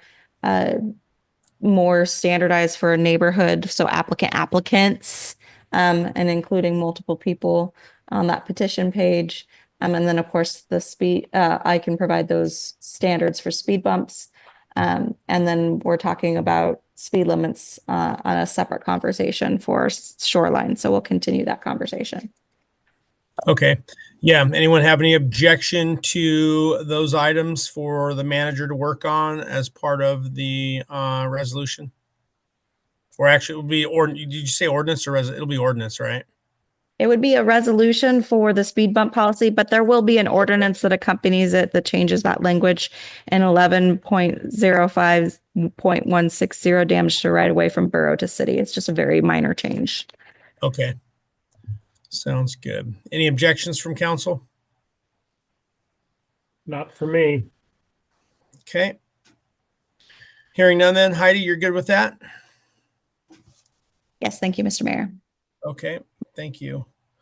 Okay, that includes item M2, which leaves us to our last item of the night, and that's item N, city manager's report, and that should be found in your laydown.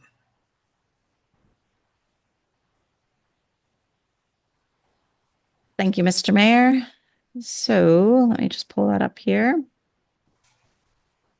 A lot of activity happening recently.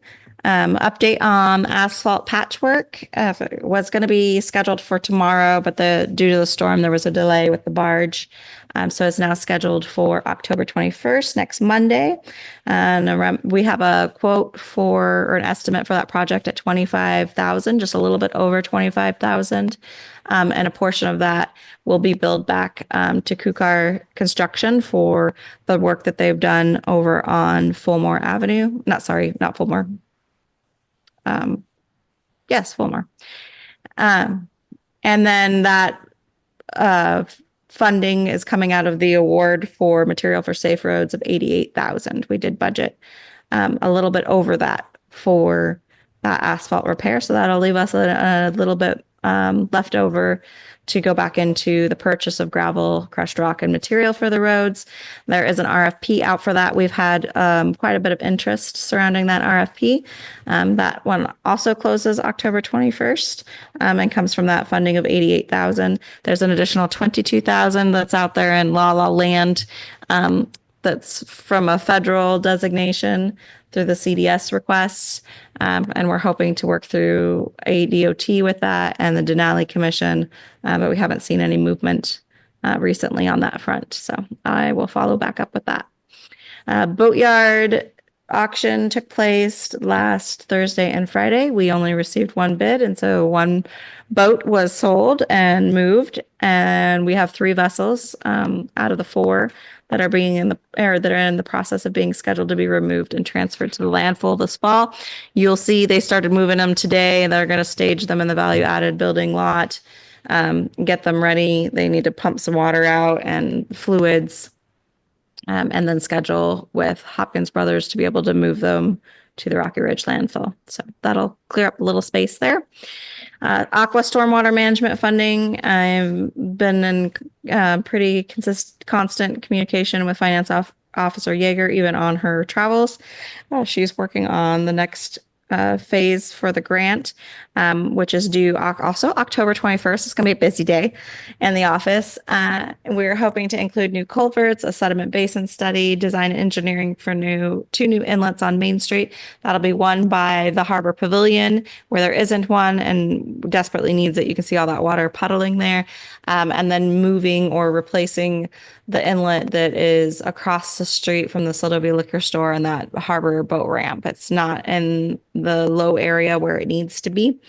And design and engineer work for Kachemak Street. We've also included a pickup room in the request to help maintain the city streets and clear out those gutters. That'll be an attachment for the loader that the city can go through and sweep early in the springtime and help clear out those gutters a little sooner than later, as long as we have permission from ADOT and kind of keep that sand out of there and leaves and everything else that goes in. Historic Boardwalk, there's a legacy grant opportunity available through the Rasmussen Foundation that we hope to pursue this month. Jerry Stranik obtained a quote for the repairs of the boardwalk. That's at $225,000. Legacy grant is a $250,000 maximum grant application. So we're hoping to continue to work on that. Community Change Grant is a very exciting opportunity that we've been working on with Greg McGee. He really has been encouraging us to apply for a few months now, and in fact submitted an intent to apply for 2 projects. And further discussion with him and another technical support contract individual. There's so much funding surrounding this grant, and there's a lot of technical assistance that's being funded by the EPA in order for people to apply. So Greg McGee is receiving some of that technical assistance and will be our liaison in providing that. Additionally, there's funding through the Denali Commission that was passed to the AML to write the grant. So if this is something that we want to pursue, and we are working on it in-house through the staff, there's a lot of support to get this application done. It's a pretty big deal because, as the name states, it is really a community change grant that's meant to inspire big change and promote climate resiliency, reduce pollution, and help with us with the climate changes that are upcoming. So one requirement of the grant is that we have to have a community-based organization, and that is a nonprofit. I've spoke with the Seldovia Chamber of Commerce, and they have agreed to sign on as that entity. And we had our first meeting with Greg McGee last week. We're scheduled to meet with the AML grant writers on Wednesday, and we'll continue to work through this process. The application is due November 21st. This project list came about after our September 23rd meeting, and we had that work session with initial project ideas for the CIP. And the next day received an email from CAPED. Actually, there's a lot of people interested in this grant. that had a really great list of eligible projects. And it really did speak to all of the things that were discussed at that meeting: bike pathways, pedestrian walkways, and building energy improvements and renovations, renewal of old rundown buildings, green space implementation. So doing the green space park, like we've talked about, behind the value added building. And so with that, knowing that we needed to meet a $10 million to $20 million mark, which was what was really holding me back from pursuing this further with Greg in conversation prior, was like, how do we meet this? How do we meet this? We're not ready. But looking at all those projects that we discussed and having encouragement from him, as well as the other technical assistants, to build these projects up, to combine them and make it as a whole grant for the community. I put together these 6 components: waterfront, recreation and food security park, the value added building revitalization, heavy equipment and archival storage complex, alternative pedestrian pathway for the harbor boardwalk. So that's the boardwalk all along the waterfront and the harbor, Lake Susan and wetlands boardwalk. So that'd be the boardwalk we've discussed out front of Lake Susan that would continue on to Spillum, and then an additional boardwalk from that Young Street in Anderson, across the wetlands that the city owns, to the corner of Shoreline and Jackloff. And then that would connect to a bicycle pedestrian pathway on Jackloff from that Shoreline Drive to Outside Beach, as a way that we're connecting the community. We're encouraging pollution reduction by encouraging people to walk or bike instead of riding cars, and we're encouraging recreation and health. So there's a variety of criteria that we have to meet.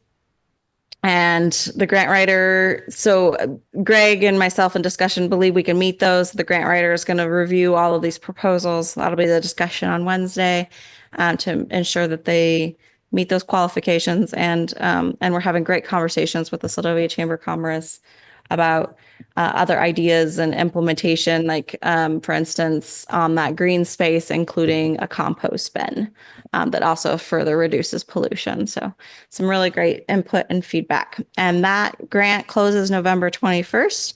So we're moving really quickly on it. The beauty of it is, if we do not receive the grant, and I know we've said this over and over again for other things, these are 6 projects that we will have budget narratives for, project narratives, and we'll be pretty much shovel ready in the future for other grants if we do not receive this one, because of this work and support that we have. Any feedback on that before I move through the rest of the report? Mr. Mayor, if I could get clarification. Yeah, go ahead, Vivian. Yeah, great idea. I guess I'm a little bit confused by the reference to the raw water transmission line project. It's not related to this at all. It's just that we're working with RCAC. Correct. Okay, Yep. so separate issues. Yes. Yep. Okay. And I've heard the acronym a few times and I can't remember it for the life of me, but they're regional community assistance, something or another, but that's their purpose, is they receive funding from outside sources. For instance, these 2 projects, they're receiving funding through the EPA, and their job is then to provide technical assistance to communities for grant writing purposes or project purposes. And he had funding through the APA to provide technical assistance for the raw water transmission line project, but has also been encouraging us to apply for the community change grant, where he also has technical assistance and can continue to support us and work with us through this process. Yeah, and I really appreciate the concept that even if we don't get funding for this, we will have it all ready to go. All the work, all the homework will be done on these items and ready to go for next time. Thank you, Mr. Mayor. Yeah, thank you, Vivian. And they're the Rural Community Assistance Corporation, RCAC. Yeah, no, that grant is super exciting. I can't even imagine getting something like that where you could make that many improvements to your community in one one fell swoop. That would probably be the biggest thing to hit us in a long time. I mean, that would be as, not quite as big as urban renewal, but it would be substantial.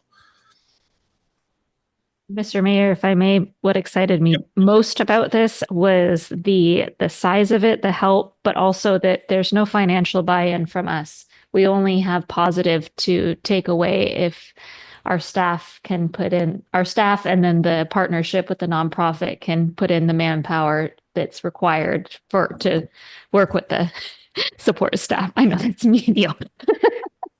But that just kind of like we were talking about the grant earlier, like right away I saw that. I'm like, wait, when there's money there and we don't have to put anything forward, like that's always to me like jump on it. What can we do? And the fact that even if we don't get it, we're still getting out something we would have had to pay for is awesome. So win-win.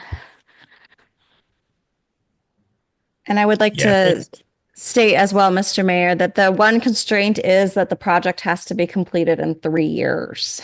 So that's pretty hefty. If we did receive it, we would be all hands on deck to get it completed. But still an amazing opportunity. The other thing that's been pointed out over and over again for Alaska is that all of Alaska is a disadvantaged community. Every community in Alaska qualifies for this grant, and Alaska does not have a cap on how much they can spend. So at this point in time, that's why there's such an encouragement for submitting projects, because there's a desire to fund them all. Wow, crazy. Okay, no, I like that. Okay, so moving on, septic lift station improvement project. The contract with Peninsula Contractors has been executed. They're on board. Parts for the project have begun being ordered. There's just a little hiccup and delay with that because they all require an American Isle and Steel certificate from the manufacturer. So once they have those certificates finalized, they can send them to us. We can approve. Then the parts can be sent. Again, as mentioned previously, that due to the delay in timing, and that seems to be a recurring theme, we're still anticipating this project will not begin until spring 2025 once the ferry's back in service. We're also awaiting an approval to construct from the Kenai field office. That's kind of the last hoop through DEC. And we will be ordering, just so everybody's not surprised, a 4-foot by 6-foot BIL sign to place at the job site as required by the program funding. I'll let you guys know when that comes in. Raw water transmission line replacement project. The line continues to leak. I was up there today. There's quite a bit of water coming down that hill. The crew is aware of it and working on a plan for it. It just really goes to show we need to get this done sooner than later. All the pre-award documents were submitted to EPA. They've requested additional information twice. We've submitted that twice. A reminder that the construction budget includes that 1.166 million in federal appropriations, 250 in state appropriations, and a $40,000 match from the city to meet that 20,000 match for the federal portion of the grant. Project design is not currently covered by the funding, but in speaking with Greg, our desire is to put an RFP out for a design build project and have that incorporated into the project itself. So the firm that would do the construction would hopefully have an engineering firm on hand and be able to provide those engineering and design requirements. Jackalope Bay Dock is moving along. The geotechnical field inspection is complete. They're just finalizing it. We're making headway on design, engineering, and permitting. Additionally, after the last discussion at the September 23rd meeting, I contacted DNR as requested regarding the desire to split the survey costs and the cleanup reclamation costs for the area. I was informed that each entity is responsible for the survey for the area they will lease. The existing leasee would be responsible to complete a survey for the reduced footprint of the area that they're wishing to renew, and the city would be responsible for a separate survey for the remaining area. similar to the process we followed for the tidelands. So this would be 2 Alaska land surveys with 2 sets of survey instructions, and the city would not be conducting the survey for the existing leasee. Regarding reclamation, the leasee's concession of a reduced footprint was intended to absolve them of the responsibility. City Clerk Diamond was able to provide me access or to reference me to the DNR website, where there is very extensive, maybe not extensive, it's not the right word, but there's a long history of issues regarding that easement by DOT. It was really interesting to read, where it's going back to the 70s, 60s, where or not 60s, 70s, where that dock, once that was implemented and the easement was implemented, they noted multiple times that the easement wasn't sufficient for use of the dock, that there wasn't anywhere for people to turn around at the bottom of the easement to be able to go back up the hill, that there wasn't any space for parking. We have all 3 entities, the leasee, DOT, and DNR, all having noted multiple times that this was an issue. In discussion with DNR, I just, simply stated, how do we move forward? What's the process, to make this amenable and workable for everybody involved? And that the city the city council doesn't have a desire to complete all of the reclamation on their own.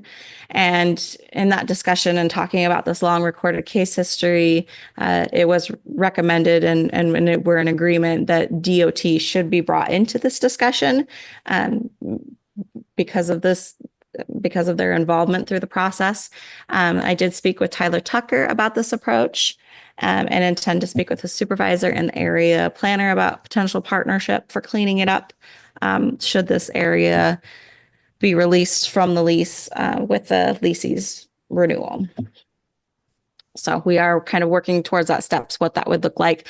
I did also throw out there, I said, so what happens if this area is no longer included in the lease and for whatever reason, the city doesn't receive this portion of the tidelands or we don't go after it? We want it, but what happens if this falls back on DNR? And did receive a response that they were not sure and they would have to look at it if that happened. So public work, huh? That's interesting. That's very interesting. I will leave it at that, but that's a pretty big cop out, if in my opinion. So they have identified a problem, they know how to fix it, but nobody wants to deal with it. This is the time to deal with it. It's serving it up on a platter, and they're going to just wait and see how this goes. That's highly interesting to me, that no one with any clout wants to just step in and make this right. But we'll see how this goes. We'll keep up the discussions. I think pulling DOT in is pretty important, and that'll give us a good idea of what the next steps are moving forward. Excitingly, Public Works operator position was our one open position that we've had for quite a while, is filled. We want to welcome aboard Tommy Bowling. He joined the city today, came over on the ferry yesterday and came right in ready to work. He does have a background some of a background in snow removal and boat operation. He does not have experience with the road grader, but will participate in the road grader training with an NIT, Northern Industrial. Training is coming down at the first week of November. So him and Amanda Miller. We've also invited Jared Patterson with the VPSO program to attend if he's in town. And we'll get them that experience with that grader, which is kind of cool because they'll be here in town with our equipment. It's a full 40-hour training. We will focus on the graders, but also there'll be some loader and some other equipment time just as the staff want. or request. And then that's the next, so all positions are filled, and then that's the next bullet item is that upcoming training. I do think this will be worthwhile and something that the city should invest in. However, budget-wise, we only budgeted $6,000 for training in FY25, and this training total is $12,075.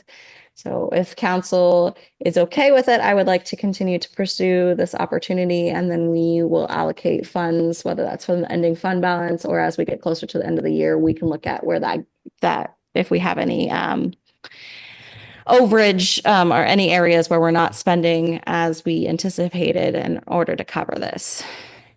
So hopefully I have council's consensus to pursue that. Yeah, I'm fine with it unless there's any objections from anyone on council and want to discuss this further. Mr. Mayor, if I may, I see it as a insurance policy. Get it coming into winter with having someone who is a trainee coming into her first winter and someone else who doesn't have any experience. I see that difference of $6,000 as just that being an insurance policy of that. Hopefully then that will help make their job easier and prevent any mishaps that could cost us much more than that on the equipment or the roads. Yeah, agreed, Ashley. Thank you for summing that up nicely.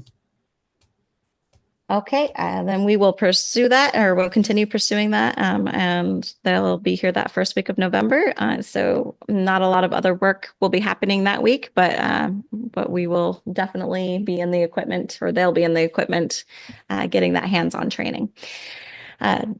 Speaking of public works, ditching and culvert maintenance has been ongoing. You may have noticed they did some ditching at Winifred by the school ball field per the school's request, as well as they've been working on ditching and culvert maintenance on Vista.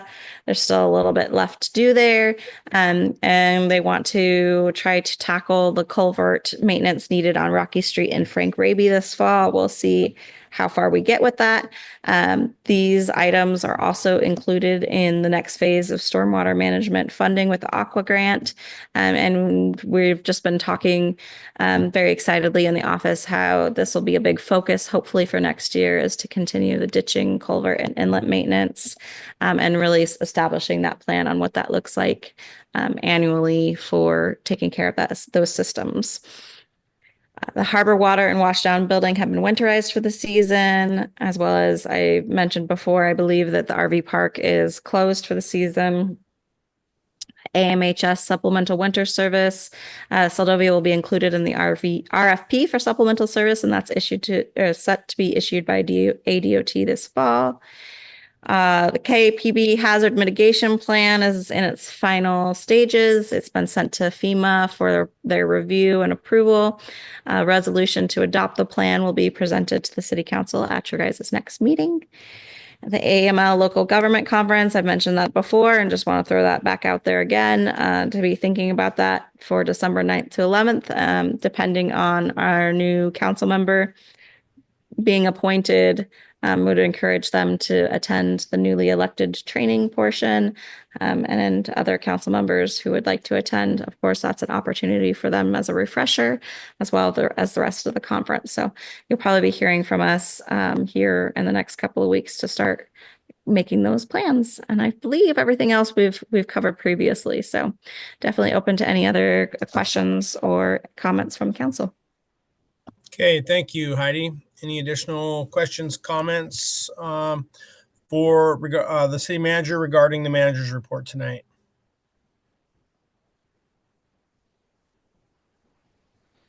Okay, as always, thank you, Heidi. Yeah, lots of good information, some pretty exciting things on the horizon there. And I'm glad to hear that we got that last position filled for Public Works. That's good. Good timing on that, obviously, with snow removal season right around the corner. And then I know you guys are busy getting everything winterized and finished up here for fall. So appreciate all of that. Item O, informational items not requiring action. We've got absentee in-person voting for the state's general election will begin Monday, October 21st. So that is next Monday, week from today at the city office. So encourage everyone that needs to or feels the desire to vote absentee in person to take that opportunity to do that. Item P, executive session, none. Item Q, council and mayor comments concerning items not on the agenda. Kennedy.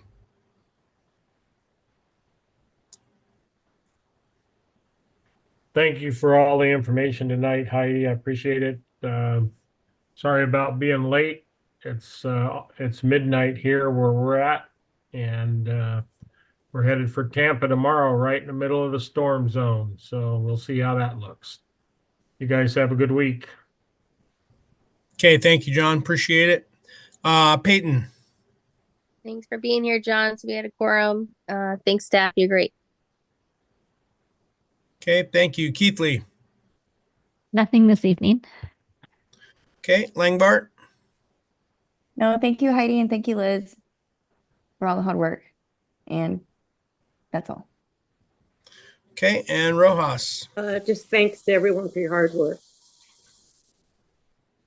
Okay, thank you. Yep, same goes for me. Appreciate everyone's time and efforts put into the packet and the discussion tonight. So our next regular meeting will be on October 28th. And I know Heidi's looking at trying to get something put together before that for a work session and or special meeting if we need to, but at least that. All right. Let's Sure. we have a second. Okay, we have a motion to adjourn with a second. Any